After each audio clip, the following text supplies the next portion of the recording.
Guys, I am incredibly excited to bring Drew Rogers to the stage. Drew is the partner network lead at Coinbase. You might have seen Bitwave just recently, was a couple weeks ago. We were part of the inaugural class of integrations launched from Coinbase for their partner network. That means, I give Drew a hard time about this. I kid because I love him.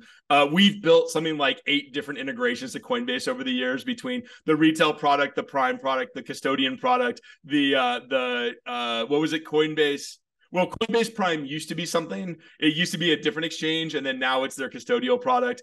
Custodial used to be an exchange, and now it's deprecated. Anyways, I've built more code around Coinbase than anything else. So but we have, what that means is we have this incredibly good support for all things Coinbase. Every different product they have, we have an integration to. And I'm excited. We're here to talk about payments. I warned you guys that payments was the theme of the day. You have been warned, and that continues to be here. Drew, welcome on stage here. Whatever this counts as a stage. Thanks so much for joining us, buddy. It's awesome to be here. It feels like a stage. There's definitely the energy that you would get on a stage. So thanks for bringing that, Pat. Feels like a stage. I like this the thing I like the most is this little floaty name thing. Actually, this is like my favorite thing ever. I didn't know we had this technology. Like, yeah, AI, all that kind of stuff, but a floating name thing on Zoom, that's amazing. Drew, so what we're here to talk about is payments. And so, well, I guess first and foremost, Drew, why don't you kick us off a little bit in terms of tell us about your role at Coinbase. Tell us what you guys are working on, and then let's get into why Coinbase is going through a major payments push. And when I say major, I mean it was something that Brian Armstrong mentioned. Like, I think he mentioned it as part of one of the earnings calls. I mean, this is like, you don't get on and say something during an earnings call unless it's a serious initiative at an organization. So tell us about yourself, and then tell us about what Coinbase is doing around payments.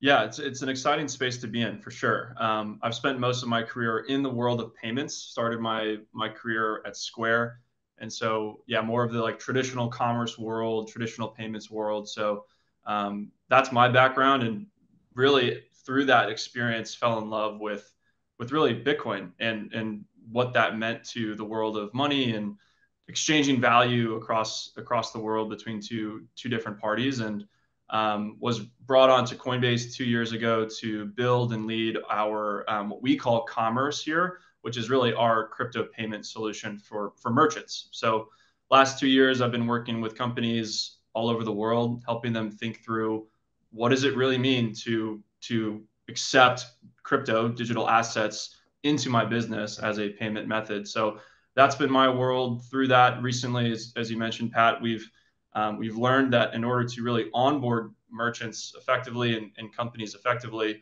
partnerships are really important. And so that's where Bitwave comes in, and we're really grateful for you all to, as you mentioned, have been building all of these integrations across our business because it's needed. If we don't have good partners, it's harder for companies to make sense of this industry. It's harder for them, not just with crypto, but any industry, to operate within a payment landscape. So that's moving forward. Where I'm focused is how can we cultivate the best partners around Coinbase, and Bitwave is definitely on the top of that list. So it's really exciting. So Coinbase, so actually introduce Coinbase Commerce really quickly, because I think everyone is familiar with Coinbase as a exchange. That's easy. Everyone at this point is familiar with Coinbase as a custodian. Talk about Coinbase Commerce a little bit.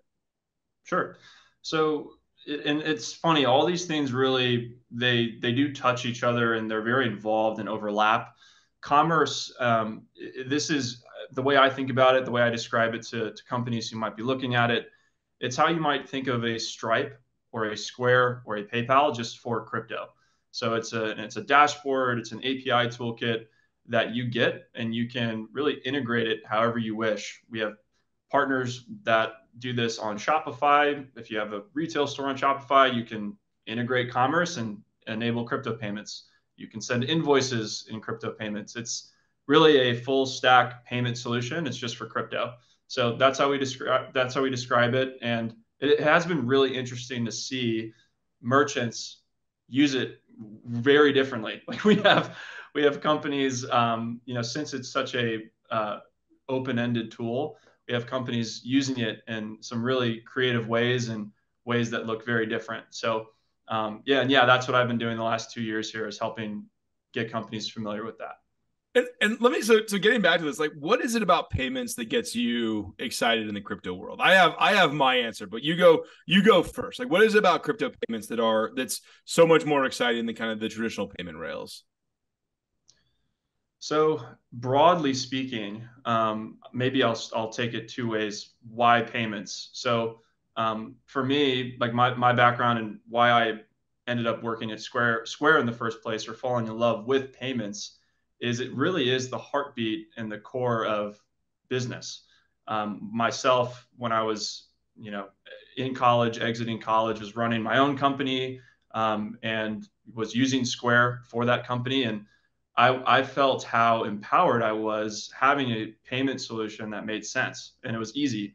I was just even this morning at a someone I met over the weekend, and she's running this awesome cafe and brunch spot, and she uses Square, and she's like, "Oh yeah, it's just easy." So I think payments for the world of money and the world of commerce is so important, and it's so important to make it seamless and easy, because that's what that's how capital is created. That's how experiences are created. Transferring value between merchant and customer is so key to the world of commerce. And when I saw the second part of the question, when I saw how crypto did that and Bitcoin did that, it really unlocked the aha moment for me. The first day of my job at Square, imagine me outbound cold calling restaurants all day. This is what I was being trained to do. They sat you down alongside 10 other people that were going into this class of training, and they had a whiteboard, and they spent 30 minutes. And I remember this guy illustrating all of the intermediaries that are involved when you swipe a credit card. And it took him 30 minutes to write and describe all of those different parties that are involved. And it's something that's incredibly archaic. It's expensive. It needs to be updated, and that's sort of, I think, why Brian and team are really pushing this idea of updating the system. It's like really reimagining what it means to look at value and look at money. And for me, payments is a great starting place because it's something that touches all businesses of all types. So it's funny, we don't think about it, but if you ever read Neil Ferguson's book, The Ascent of Money is a great book if you're in crypto and stuff like that. And he's a big crypto fan and all of it, but like he talks about the first use of any sort of coinage really was for commerce. I mean, it really was, maybe this was before businesses were out there, but like the foundation of money is business to business. And then the second use was business to individual. Because the first use was always like bigger banks and like and organizations that were kind of like distributing money around and moving it around the world. So it's really interesting, this idea of I mean, crypto is I think it's one of those things I like talking about, because it's like we get so wrapped up in everything else. It's a really funny part about crypto is there's so many hype cycles. We get so wrapped up in DeFi and NFTs and all this kind of stuff. And there's almost this part of crypto that like we kind of skip the adolescent years in some ways, which is like crypto first and foremost always should have been about payments. That should have been the very, very first killer use case for crypto, is instantaneous worldwide payments with instant settlement, no middlemen up and down the stack, like no fraud. I mean, fraud's still there for different kind of purposes, but like no kind of fraud overhead and things like that.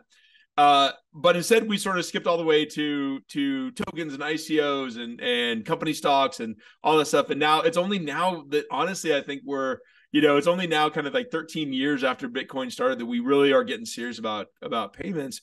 But that's also kind of just because, in a bear market, payments are a cost-cutting measure, and there's stuff like that.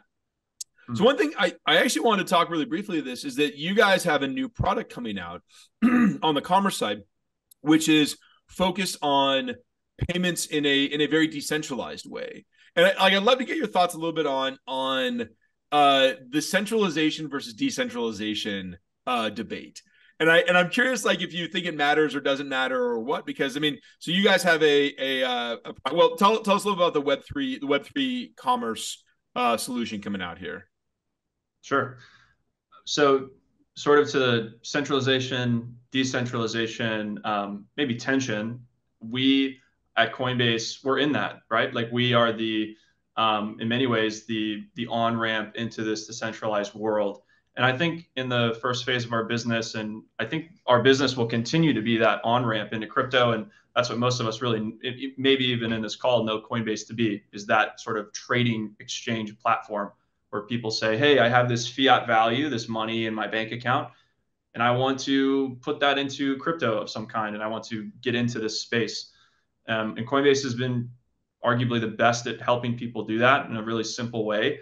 But I think now what we're sort of getting to is how can we go beyond that? How can we build more of a business around all of the utility and all of the functionality that this industry now has, and surround that functionality, which can be really intimidating and really technical and overwhelming, and work with partners like Bitwave to make it less so. So yeah, it's an exciting thing. And for me, is again, I've been focusing on payments. And so to your question, payments, and where we're moving with it is in my view the best of both worlds, where you have this ability to participate, and you have choice. So just to say this, like we have two different flavors of our product today at Commerce. If you go to our website, you can see one product which is more decentralized, if you want to call it that. You can get your own private key or personal wallet, get it set up in a couple minutes and start taking payments, and sort of off to the races. You hold your keys, it's your crypto. Coinbase isn't really involved. Most companies I speak to, that's not what they're looking for. They're looking for more of that, more centralized, if you want to call it that, where they're saying, hey, I want to participate. I want to be able to offer crypto payments or do things on chain, and have a way to operate in this way, but I still need to trust someone. I need to trust a custodian. I can't have Jeffrey in accounting like running $1 million on his Post-it note with the password on it. Like that's just not gonna be the way it is. So with Coinbase, we're able to I said that at another panel that I was on. Them like, look at the decentralization's all great. Like I love the idea. It's all perfect. We as humans, like we're not ready for owning your own keys. You have to be a very kind of special to do it really, really, really well. You have to be a special kind of person. Like you have to think about all these different threat vectors, like getting kidnapped, having people extort you, all these different things, and like where you're going to hide it. What happens if you die? What happens if your house burns down? Like holding your own keys. It's a fun part of crypto, but it's not necessarily for everyone. And so like having more of a custodial solution it's not bad. Like, and honestly, if we think about the first billion people they're going to get into crypto, they're not going to do it with their own keys. The first billion people, when we have a billion people using crypto, they will be using a custodian of some type, right? Yeah, and I guess the point that I'd hope to make here is that we offer choice. So, if you're an individual and you want to be more in that what we call self custody world, we have products for that. If you are a company and you want to do that, we have products for that. We really give choice. The cool thing that we're excited about, and this really touches on what we just launched this week, is our Prime Web3 wallet. And this is something that if you ask anyone at Coinbase, they're going to get really excited and light up. And it's one of those things that Pat, I really feel like this will become one of the most transformative parts of our business in the next few years, because it's able to live this feature. And maybe I can just tell you what it is. So Coinbase Prime, this is the solution that most big companies around the world, the Googles, the BlackRocks, these huge firms that need to check all of those compliance boxes, they use to deal with crypto. So they're on this platform, and historically it's been limited to essentially buying, selling, and trading and holding crypto, which is sort of where we've been the last few years. But what we've heard from companies is that they want to do more. They want to do things like payments. They want to hold NFTs. They want to do more Web3 focused activities. And so the dilemma there is that you get into this world where you have to be exposed to, traditionally you would have had to be exposed to all of these security risks of what we now call private key wallets. with Prime Web3 Wallet, we've essentially solved for that. So through a very sophisticated system of governance, we're able to allow these companies to use a wallet that can do all of those things without having to sacrifice all of the security risks behind it. So if anyone here is interested in that, we can nerd out about that more. But Well, I think we should talk about it a little bit because it is one of the issues with, like, if we go back to this idea of centralization versus decentralization. um I don't have, like, it's one of those things. I tend not to have strong opinions. Different people have different security requirements, and that will lead them one way or the other. One of the major knocks against custodians traditionally has been that you are limited in the use of your crypto to what they're going to let you use it for. And that is to say that if you are a custodian and you have to build a interface to send money, that's kind of the bread and butter. But if you're going to build an interface to actually take your custodied assets and put it into a curve liquidity pool, or put it into a smart contract, a streaming payment smart contract, whatever it is, that is all a lot trickier. And so it's one of those things that means that the custodian end up having to build that uniquely themselves.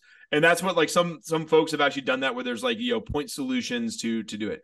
Having a full Web3 wallet that anyone can basically use from that in the same way that you would use a MetaMask is incredibly powerful. And even for us, like, as we were building out our enterprise payments product, a big part of that was we built an integration to Coinbase Prime, where we would push through whitelisted addresses, and then we actually would push through payments. So we were using Coinbase Prime as kind of the mechanism to facilitate whitelists and payments. The problem is that the whitelists in Coinbase Prime, that's not a very Web3 way of doing this. It's a really funny thing to say, but, like, a whitelist in a custodian is a pure application level whitelist. So if there's some sort of compromise, something like that happens, you're relying entirely on the whitelist from a business logic perspective.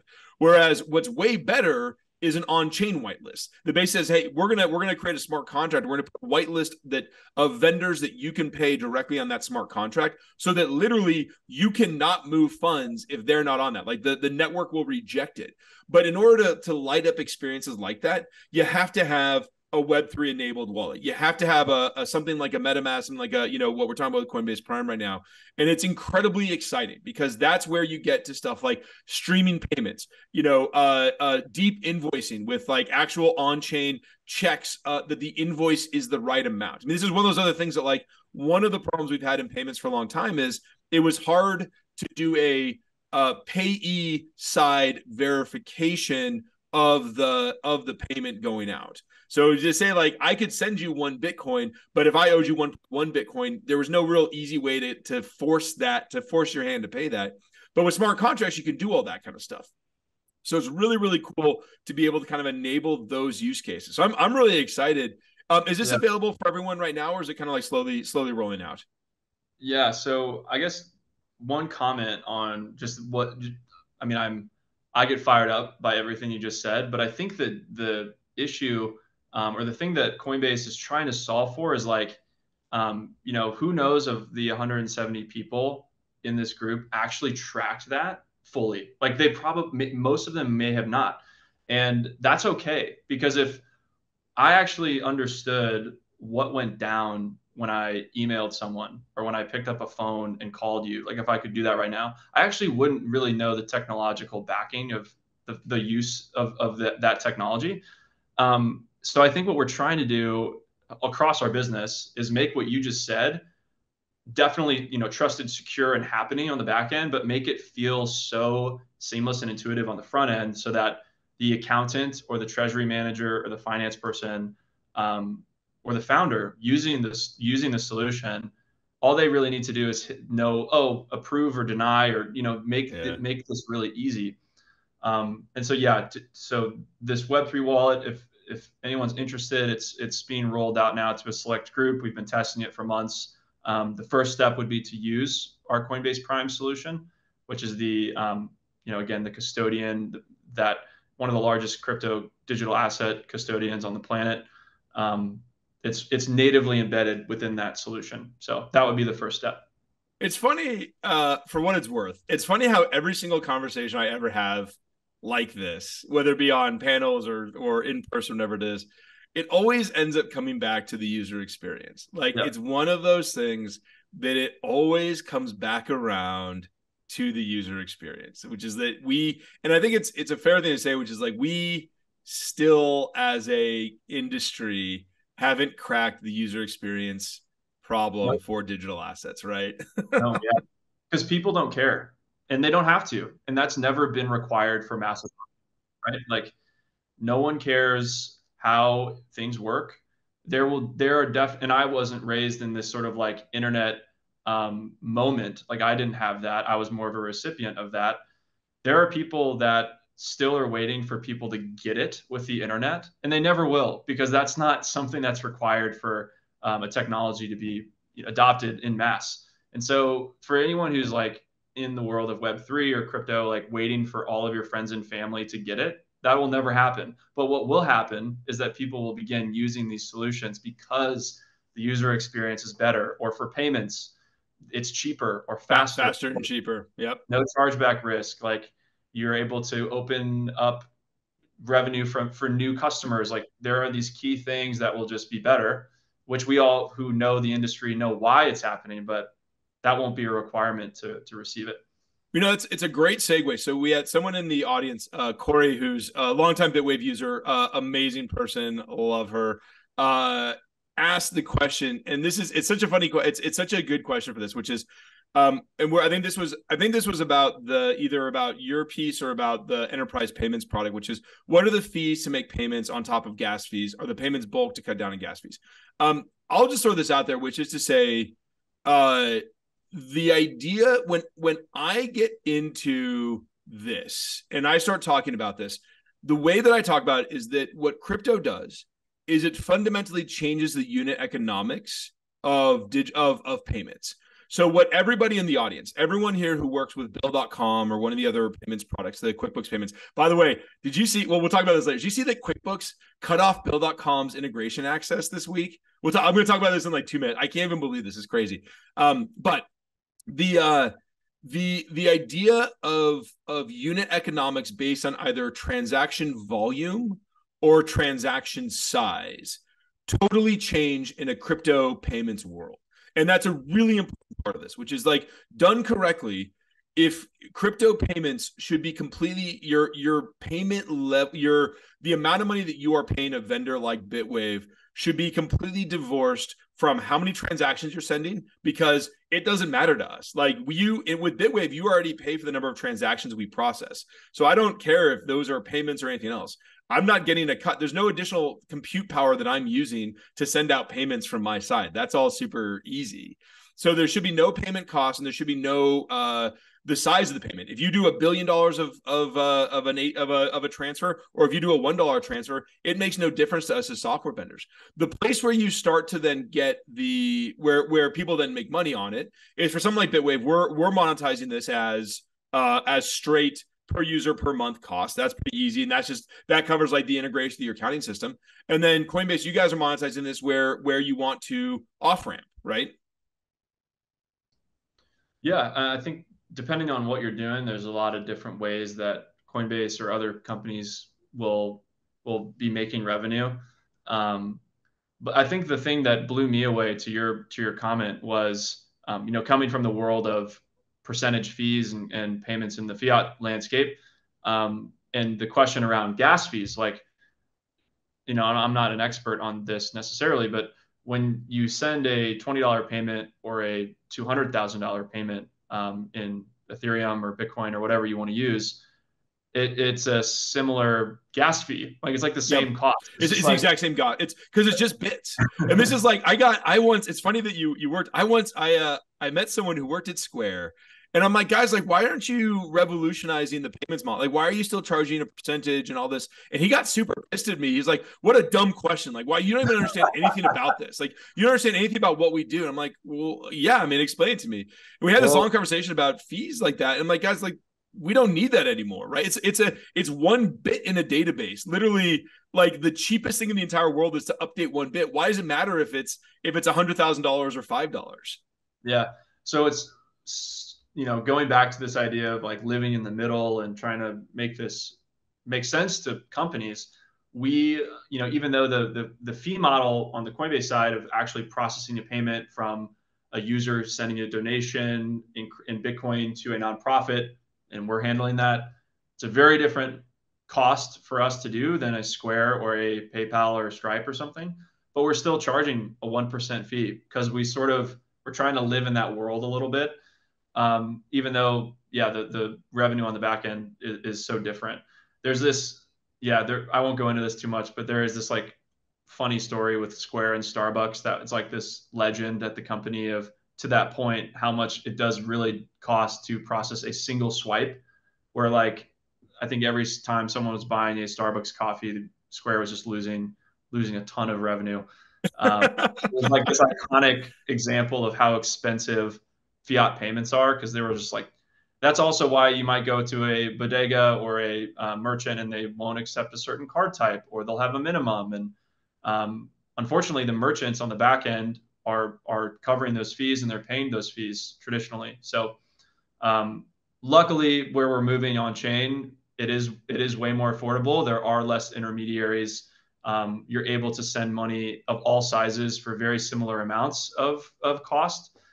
That we can get into maybe some barriers around gas fees. Like there definitely are some of those, and maybe we can talk about pain points. But overall, on chain is way better. And this leans directly. We have a session later today, which is I think we're talking about the rise of the L2s, or I'm talking about it in one of my slides. Like this is where the L2s really come into play, because the ability to basically do this on Polygon for essentially 7 cents, that's where you completely change the dynamics here. So doing it on ETH, it does. So you might be paying fees that kind of approach a percentage or whatever it is, but you start moving to the L2s. Base is a great example what you guys are doing there, and you can certainly do this for incredibly cheap and incredibly fast. Well, Drew, this was an absolute pleasure. Thank you so much. Dropped a lot of knowledge bombs here. Thank you so much. I'm gonna turn it over. Any last words from your side, Drew? Thanks for having me. We're excited to grow with Bitwave, and you guys are a great partner for us, and much more to come there. So much more to come. We got some fun stuff coming down the pike here. Drew, thank you so much. Trevor. Thank you, Pat. Drew, that was awesome. Drew,